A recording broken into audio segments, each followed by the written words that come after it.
to the health and the safety of all Americans, I'm here to discuss our strategy to prevent and protect the American people from a possible outbreak. I appreciate Dr. Rich Carmona, the U.S. Surgeon General, Dr. Tony Fauci, Director of the National Institute of Allergy and Infectious Diseases.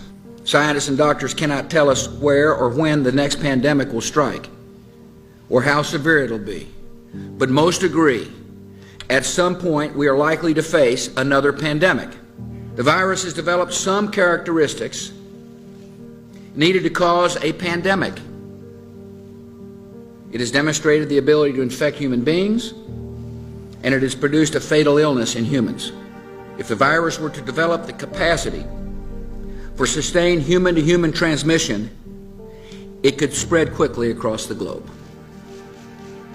Our country has been given fair warning of this danger to our homeland and time to prepare.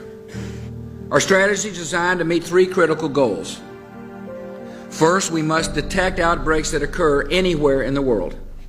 Second, we must protect the American people by stockpiling vaccines and antiviral drugs and improve our ability to rapidly produce new vaccines against a pandemic strain.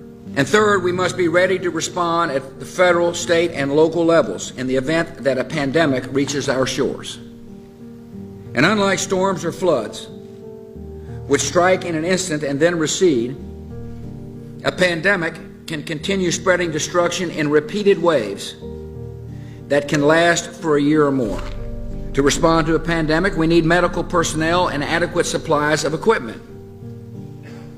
In a pandemic, everything from syringes to hospital beds, respirators, masks, and protective equipment would be in short supply.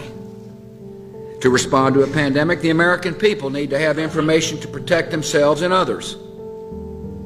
In a pandemic, an infection carried by one person can be transmitted to many other people, and so every American must take personal responsibility for stopping the spread of the virus.